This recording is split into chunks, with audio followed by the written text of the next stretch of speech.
जय स्वामीनारायण विद्यार्थी मित्रों, श्री स्वामीनारायण गुरुकुल राजकोट संस्थान द्वारा आयोजित SGIS ऑनलाइन लेक्चर में आपનું સ્વાગત છે। આજનો આપણો ટોપિક છે હાઇડ્રોજન પરમાણુ માટે બોહરનો નમૂનો। તો અત્યાર સુધીના લેક્ચરમાં આપણે ભણ્યા હતા કે ભાઈ પરમાણુ રેખા વર્ણપટ હોય છે, રેખા વર્ણપટની કે ઉત્સર્જન અને અવશોષણ વર્ણપટની જ્યારે શોધ થઈ ગઈ, મતલબ એના વિશે માહિતી મળી ગઈ, ત્યાર પછી પરમાણુ નમૂનો સમજાવવો સહેલો થઈ ગયો કે ભાઈ એની અંદર ઇલેક્ટ્રોન રહેલા છે તો ઇલેક્ટ્રોનની જગ્યા સમજાવવી એ આપણે થોડું સહેલું કરી શક્યા।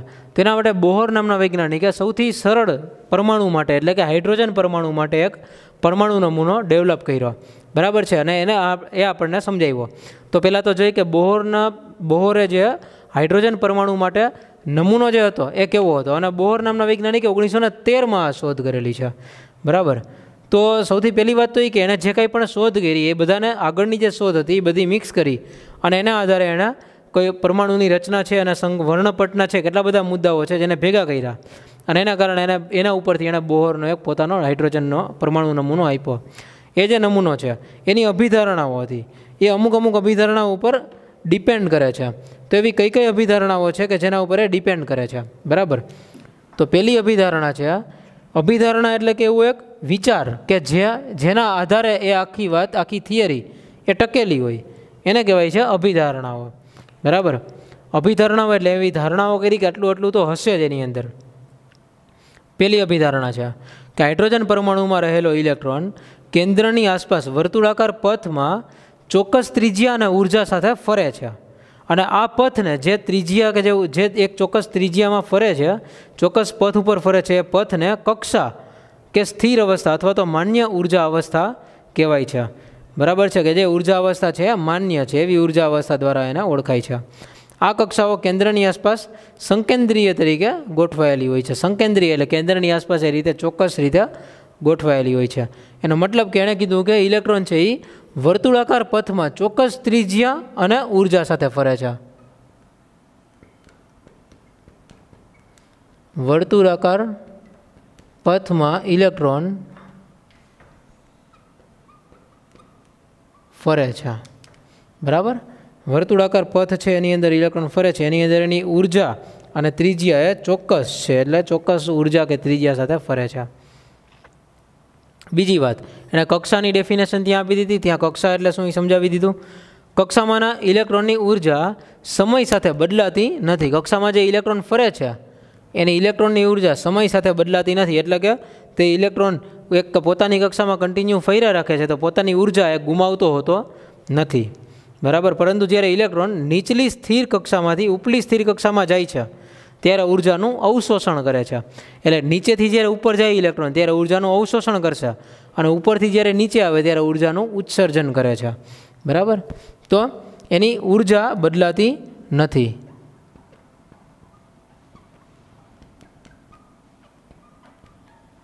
ઉર્જા બદલાતી નથી। જ્યારે નીચેથી ઉપરના ઉર્જા સ્તરમાં જાય છે જ્યારે ઇલેક્ટ્રોન, બરાબર, ત્યારે ઉર્જાનું અવશોષણ કરે છે, અને જ્યારે ઉપરના ઉર્જા સ્તરમાંથી નીચેના ઉર્જા સ્તરમાં આવે છે ત્યારે તે ઉર્જાનું ઉત્સર્જન કરે છે। ત્યારે ઉર્જાનું ઉત્સર્જન કરે છે। નીચેથી ઉપર જાય ત્યારે અવશોષણ કરશે અને ઉપરથી નીચે આવશે ત્યારે તે ઉર્જાનું ઉત્સર્જન કરે છે। ઉર્જા એની જનરલી બદલાતી હોતી નથી, જ્યારે સ્તર બદલાય છે ત્યારે એની અંદર ફેરફાર થાય છે। ત્રીજી હતી એની અભિધારણા કે બે સ્થિર ઉર્જા અવસ્થાઓ છે, એટલે કે બે સ્થિર કક્ષાઓ છે, ઉર્જા અવસ્થાઓ કે જેને આપણે કક્ષાઓ તરીકે અહીંયા વાત કરી દીધી છે, બરાબર। જે બે સ્થિર ઉર્જા અવસ્થાઓ છે તેની વચ્ચે ઉર્જાનો ફેરફાર એ ડેલ્ટા ઈ જેટલો હોય છે, બરાબર। એમાં સંક્રાંતિ થતી હોય છે કે ત્યારે અવશોષિત અથવા ઉત્સર્જિત વિકિરણ પણ થાય। સંક્રાંતિ એટલે નીચેથી ઉપર કે ઉપરથી નીચે આવવું, એ ઘટનાને સંક્રાંતિ કહેવાય, બરાબર। ઇલેક્ટ્રોન નીચેથી ઉપરના સ્તરમાં જાય એને સંક્રાંતિ થઈ કહેવાય। નીચેથી ઉપર તરફ સંક્રાંતિ થઈ, ઉપરથી નીચે તરફ આવે તો એને પણ ઉપરથી નીચે તરફ સંક્રાંતિ થઈ કહેવાય। તો એનો ફેરફાર છે, ઉર્જાનો ફેરફાર છે એ ડેલ્ટા ઈ જેટલો હોય છે, અને ઉત્સર્જિત થતા વિકિરણની આવૃત્તિ જ્યારે એવું થાય છે ત્યારે ઉત્સર્જિત થતો વિકિરણ છે, આપણે આગળ વાત કરી ને કે અહીંયા ઉત્સર્જન થાય છે તો ઉત્સર્જિત થતા વિકિરણની આવૃત્તિ એ કેટલી હોય છે, ન્યુ બરાબર ડેલ્ટા ઈ બાય એચ જેટલી હોય છે, બરાબર। જ્યાં ડેલ્ટા ઈ છે એને આપણે E2 - E1 કહી દઈએ, એટલે કે બેની ઉર્જાનો તફાવત। ભાગ્યા એચ. એચ એટલે પ્લાન્કનો અચળાંક, બરાબર. એટલે કે E2 - E1 કે ઇનિશિયલ અથવા ઇનિશિયલ અને ફાઇનલ એવું પણ લખી શકીએ. તો E1 અને E2 છે એ ઊંચા અને નીચા અને ઊંચા માન્ય ઉર્જા સ્તરની ઉર્જા છે. કે ભાઈ E1 છે જ્યાં એ નીચા ઉર્જા સ્તરની ઉર્જા,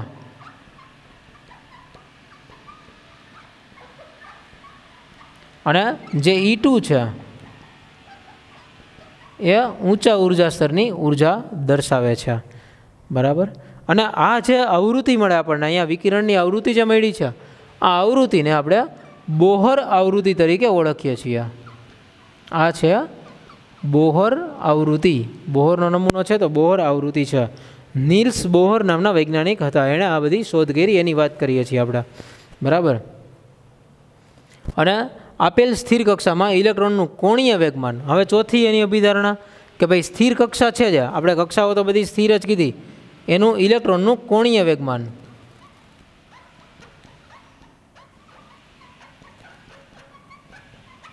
ઇલેક્ટ્રોનનું કોણીય વેગમાન જો દર્શાવવું હોય તો કેવી રીતે દર્શાવી શકાય? mvr = NH/2π દ્વારા દર્શાવાય છે, જ્યાં n = 1 2 3 એવી રીતે દર્શાવી શકાય, બરાબર. આ me લખ્યું છે, me એટલે માસ ઓફ ઇલેક્ટ્રોન, એટલે mvr જ લખવાનું છે. v એટલે વેગ છે, r એટલે ત્રિજ્યા છે, અને NH/2π દ્વારા દર્શાવાય છે. આ એનું કોણીય વેગમાન છે. ઇલેક્ટ્રોનનું કોણીય વેગમાન એટલું જ હશે જ્યાં n એ પૂર્ણાંક સંખ્યા છે. એનો મતલબ એટલો થયો કે આ જે કોણીય વેગમાન છે હંમેશા h/2πના પૂર્ણાંક સંખ્યામાં જ હોય, પૂર્ણાંક સહગુણકમાં જ હોય. h/2π એટલે આપણે એમ લખી શકીએ 1h/2π અથવા 2h/2π પણ 3h/2π, પણ h/2π સિવાયનો બીજો કોઈ આંકડો આવે નહીં. આ તો અચળાંક હતા. n છે એ પૂર્ણાંક સંખ્યા છે, બરાબર. તો અહીં ઇલેક્ટ્રોનનું કોણીય વેગમાન હંમેશા આવી રીતે h/2πના પૂર્ણાંક ગુણકમાં હોય છે.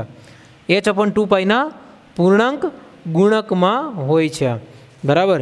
જ્યાં m એટલે ઇલેક્ટ્રોનનું દળ છે, v એટલે ઇલેક્ટ્રોનનો વેગ છે, r એટલે કે જે કક્ષામાં ઇલેક્ટ્રોન ફરે છે એ કક્ષાની ઇલેક્ટ્રોનની ત્રિજ્યા છે, બરાબર. તો આમ ઇલેક્ટ્રોન છે એ એવી જ કક્ષામાં રહી શકતો હોય કે જેમાં ઇલેક્ટ્રોન છે, આપણે આની અંદર વાત કરીએ તો ઇલેક્ટ્રોન એવી જ કક્ષામાં રહી શકતો હોય કે જ્યાં nની કિંમત 1 2 3 આવી રીતે પૂર્ણાંક સંખ્યા એને સેટિસ્ફાઈ કરતી હોય. h/2πના પૂર્ણ ગુણકમાં હોય એની સાથે જ ઇલેક્ટ્રોન રહી શકતો હોય. તો આમાંથી આપણે જોયું કે ઇલેક્ટ્રોનનું કોણીય વેગમાન NH/2π જેટલું હોય, જ્યાં n છે એ પૂર્ણાંક સંખ્યા, એટલે કે કોણીય વેગમાન h/2πના પૂર્ણ ગુણકમાં હશે.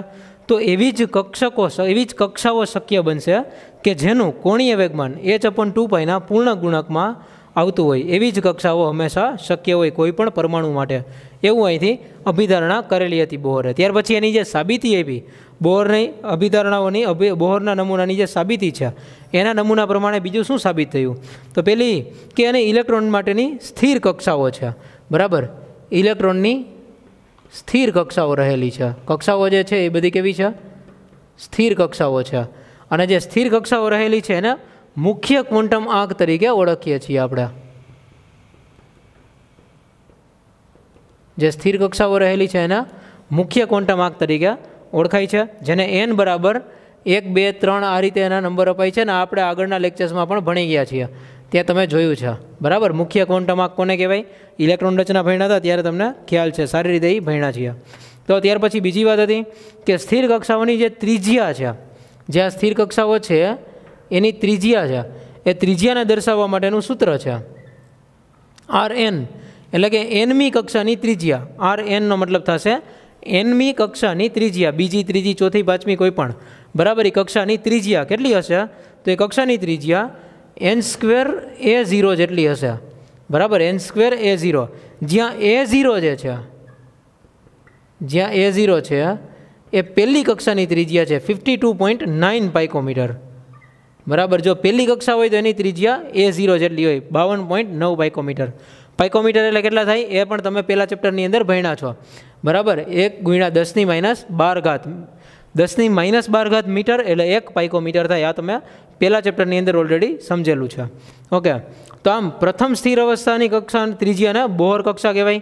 એટલે પહેલી સ્થિર અવસ્થા છે તેના માટે એને બોલાય છે બોહર કક્ષા, અને તેની ત્રિજ્યા કેટલી હોય છે? 52.9 પાઇકોમીટર જેટલી હોય છે. તો સામાન્ય રીતે હાઇડ્રોજન પરમાણુમાં ઇલેક્ટ્રોન આ કક્ષામાં આપણને મળતો હોય છે. જેમ એનનું મૂલ્ય વધે તેમ આરનું મૂલ્ય પણ વધતું જશે. તો બીજી વસ્તુમાં કઈ કે જો એન વધતો જાય, જેમ એન વધ્યા તેમ આરનું મૂલ્ય પણ વધશે. એનો મતલબ એવો થાય કે જેમ જેમ દૂરની કક્ષા જતી જશે એમ એની ત્રિજ્યા બહુ મોટી થતી જશે. પહેલી કક્ષા હોય તો અહીંયા 1 મૂકીએ એટલે 52.9 આવશે. 2 હોય તો 52.9 એટલે એ 0, એના ગુણ્યા 2નો વર્ગ એટલે 4 કરવા પડે, બરાબર. એટલે આરની કિંમત પણ એનની સાથે સાથે વધતી હશે. એટલે કે ઇલેક્ટ્રોન છે એ કેન્દ્રથી દૂર ને દૂર રહેતો હશે, બરાબર. ત્યાર પછી ત્રીજી હતી ઇલેક્ટ્રોન સાથેનો સંકળાયેલો ખૂબ જ અગત્યનો ગુણધર્મ એની ઉર્જા છે, બરાબર. તો ઇલેક્ટ્રોનની ઉર્જા કેટલી હોય? En, એનમી કક્ષામાં રહેલા ઇલેક્ટ્રોનની ઉર્જા બરાબર -RH 1/n², 1/n², જ્યાં n બરાબર કોઈ પણ આંકડો એટલે કે કોઈ પણ એક પૂર્ણાંક સંખ્યા છે. જ્યાં RH જે છે, RH એ રીડબર્ગ અચળાંક છે. RH છે એ શું છે? રીડબર્ગ અચળાંક.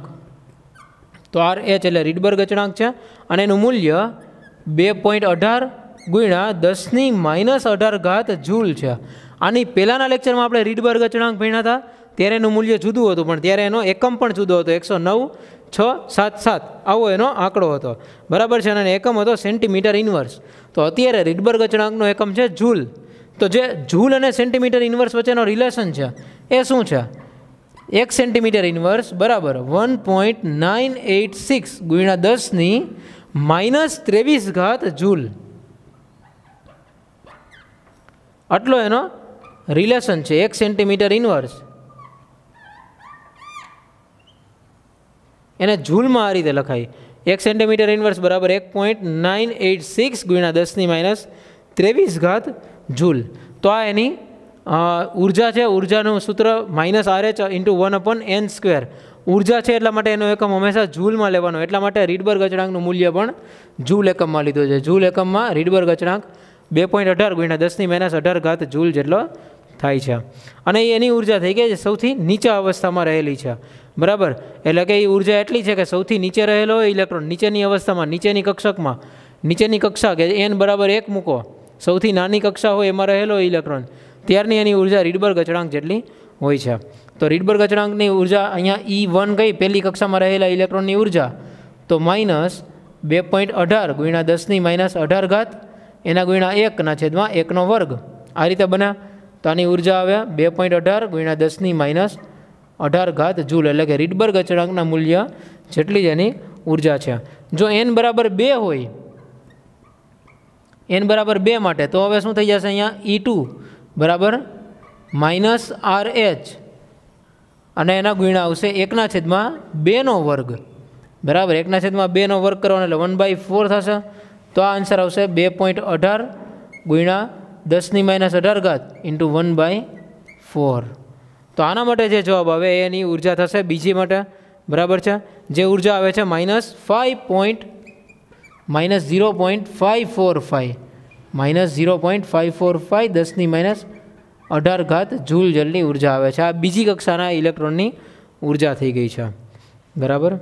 તો હવે આમાં આપણે અલગ અલગ કક્ષાની ઉર્જા આપણે શોધી શકીએ. કોઈ પણ ઇલેક્ટ્રોનની અલગ અલગ કક્ષામાં રહેલા ઇલેક્ટ્રોન માટે ઉર્જા શોધવી હોય તો આ રીતે શોધી શકીએ. તો આરે ઉર્જા જ્યારે કેન્દ્રની અસરથી એટલે કેન્દ્ર પ્રત્યે કંઈ આકર્ષણ ન ધરાવતો હોય ઇલેક્ટ્રોન, કેન્દ્રથી એટલો બધો દૂર હોય કે એને કેન્દ્ર પ્રત્યે કંઈ આકર્ષણ હોતું નથી, તેને n બરાબર આપણે ઇન્ફાઇનાઇટ લઈ શકીએ, બરાબર. જ્યારે કેન્દ્રથી ખૂબ જ દૂર ઇલેક્ટ્રોન હોય ત્યારે એનની કિંમત ઇન્ફાઇનાઇટ લઈ શકીએ. 1/∞ એટલે એની ઉર્જા શૂન્ય લેવામાં આવે છે. અને આવા ટાઈમે એની ઇલેક્ટ્રોન છે એ મુખ્ય ક્વોન્ટમ આંક n બરાબર ઇન્ફાઇનાઇટ સાથે સંકળાયેલો છે. તો આ રીતે આપણે એની ઉર્જા લખીએ છીએ. જ્યારે ઉર્જાનું ઉત્સર્જન થાય છે, બરાબર, જ્યારે ઇલેક્ટ્રોન છે એ કેન્દ્ર પ્રત્યે આકર્ષાય અને નીચે જાય, અંદર જાય, નીચેની ઉર્જા સ્તરમાં આવે ત્યારે ઉર્જા ઉત્સર્જિત થાય છે. અને ઉર્જા ઉત્સર્જિત થાય છે એટલા માટે ઉર્જા ઘટે છે, બરાબર. તો આ દેખાડે છે કે સમીકરણમાં આ જે ઋણ સંજ્ઞા કરેલી છે, આપણે આ સમીકરણની અંદર જે માઇનસ સંજ્ઞા કરેલી છે -RH, એવું દેખાડે છે કે અને એ શું છે કે એની સરખામણીમાં સ્થિરતા એટલે કે એની જે ઉર્જા ઘટે છે એ ઘટાડો થાય છે. એટલા માટે અહીંયા આપણે માઇનસમાં એ નિશાની લખી છે. ખરેખર ઉર્જા ઋણ હોતી નથી, પણ અહીંયા ઉર્જામાં ઘટાડો જોવા મળે છે એટલા માટે એ -RH કરીને લખેલું છે, બરાબર. બીજી એક વાત છે ત્યાર પછીની ચોથું સાબિતીમાં જે વાત કરી તો ચોથો પોઈન્ટ છે, બરાબર. ચોથો પોઈન્ટ શું છે તો કે હાઇડ્રોજન પરમાણુમાં રહેલા એક ઇલેક્ટ્રોનની જેમ બોહરનો સિદ્ધાંત એક ઇલેક્ટ્રોન ધરાવતા આયનોને લાગુ પાડી શકાય. એટલે હાઇડ્રોજનની અંદર એક જ ઇલેક્ટ્રોન છે, પણ એક ઇલેક્ટ્રોન ધરાવતા આયનો છે જ એને લાગુ પાડી શકાય. એક ઇલેક્ટ્રોન ધરાવતા આયનોને લાગુ પાડી શકાય. જેમ કે ઉદાહરણ કહી કે કયા કયા આયનો છે કે જે એક ઇલેક્ટ્રોન ધરાવતા હોય, તો કે હિલિયમ પ્લસ, લિથિયમ +2, બેરિલિયમ +3, આ બધા આયનો છે કે જેની અંદર ફક્ત એક ઇલેક્ટ્રોન રહેલો હશે, બરાબર. તો આને પણ આપણે આ એક સિદ્ધાંત છે એ લાગુ પાડી શકીએ. તો જેના માટે આપણે લખી શકીએ એની ઉર્જા En બરાબર માઇનસ એનું સૂત્ર -RH ઇન્ટુ Z²/n². આ સૂત્ર બધા માટે વાપરવાનું રહેશે. માનો કે એમ કે Li+2માં રહેલા એક ઇલેક્ટ્રોન જે છે એનો એ ઇલેક્ટ્રોનની બીજી કક્ષામાં રહેલો ઇલેક્ટ્રોન હોય તો એના માટેની ઉર્જા ગણો, બરાબર. તો અહીંયા n બરાબર 2 લખવાના, Z બરાબર એનો પરમાણુ ક્રમાંક લખવાનો. જ્યાં Z છે એ તત્વનો પરમાણુ ક્રમાંક છે. અત્યારે આમાં જે વાત હતી હાઇડ્રોજન માટે હતી તો પરમાણુ ક્રમાંક એનો તો એક જ હતો, એટલા માટે ત્યાં આપણે 1 લખે તો ચાલે. પણ આમાં Z એટલે પરમાણુ ક્રમાંક છે. જ્યારે હાઇડ્રોજન સિવાયના કોઈ તત્વ માટે કીધું હોય ત્યારે આ સૂત્ર Z²/n² એનો ઉપયોગ આપણે કરવો પડે છે. અને જો ત્રિજ્યાની વાત કરીએ કે ત્રિજ્યા કઈ રીતે દર્શાવશું, તો Rn બરાબર 52.9 n²/z, બરાબર. જે આપણે અહીંયા આગળ લખી હતી હમણાં ત્રિજ્યાનું જે સૂત્ર લખ્યું હતું 52.9 n², બરાબર. આપણું સૂત્ર હતું ત્યાં સાથે શું કરી દીધું, Z વડે ભાગી નાખવાના છે. એટલા પાઇકોમીટર આ એની ત્રિજ્યા મળે છે. જો બોહર પરમાણુ માટે બોહર કક્ષાની ત્રિજ્યા જોઈ કોઈ પણ એક પરમાણુ માટે આયન માટે જેમાં એક જ ઇલેક્ટ્રોન છે, બોહર કક્ષાની ત્રિજ્યા 52.9 n²/z પાઇકોમીટર, આટલી એની ત્રિજ્યા થાય છે. તો જ્યાં n છે એ પરમાણુ Z પરમાણુ ક્રમાંક છે અને n છે એ જે તે કક્ષાની ત્રિજ્યા જે તે કક્ષાનો ક્રમ છે, બરાબર, જેની ત્રિજ્યા શોધવી છે. અને ત્યાર પછીનો પોઈન્ટ છે, છેલ્લો પોઈન્ટ છે કે આ કક્ષાઓમાં ઘૂમતા ઇલેક્ટ્રોનનો વેગ નક્કી કરવાનું શક્ય છે, પણ પરિશુદ્ધ સમીકરણ આપેલું હતું નથી. તો આને બોહર મુજબ એવું હતું કે વેગ નક્કી કરી શકાય છે, ઇલેક્ટ્રોનનો વેગ નક્કી કરવાનું શક્ય છે. બોહરે એવું પણ કીધું હતું કે એના આધારે આપણે ઇલેક્ટ્રોનનો વેગ નક્કી કરી શકીએ છીએ, બરાબર. અને ઇલેક્ટ્રોનના વેગની માત્રા કેન્દ્ર ઉપર ધન વીજભારના વધારા સાથે વધે છે. જેમ કેન્દ્ર ઉપર ધન વીજભાર વધે એમ ઇલેક્ટ્રોનનો વેગ વધે છે અને મુખ્ય ક્વોન્ટમ આંકના વધારા સાથે ઘટે છે. મુખ્ય ક્વોન્ટમ આંકનું મૂલ્ય વધે તો એમાં વેગ છે એ ઘટે છે. તો અહીંયા વેગ નક્કી કરવાનું શક્ય છે એવું આ દર્શાવે છે. તો આ તો હાઇડ્રોજનના પરમાણુ માટેનો બોહરનો નમૂનો. નવા લેક્ચરની અંદર આપણે જોઈશું હાઇડ્રોજનના રેખા વર્ણપટની સમજૂતી. પણ આ ચેપ્ટરની અંદર અત્યારે આ ટોપિક જે ભણ્યા આની અંદર જે આ અભિધારણાઓ હતી બોહરની એમાં અમુક સૂત્રો આવ્યા, એ સૂત્ર પછી ત્યાર પછી આ જે સાબિતી હતી એની અંદર આપણે જે સૂત્ર આવ્યા ત્રિજ્યાનું છે કે ઉર્જાનું સૂત્ર આવ્યા એ સૂત્ર, આ બધા સૂત્ર મહત્ત્વના છે. એના રિલેટેડ દાખલાઓ પણ પૂછાય છે અને આપણે હજી એના ઉપરથી દાખલાઓ ગણવાના પણ છે. આજનો લેક્ચર અહીંયા સુધી રાખીએ. નવા લેક્ચરમાં રેખા વર્ણપટની સમજૂતી ભણશું. Thank you. જય સ્વામિનારાયણ.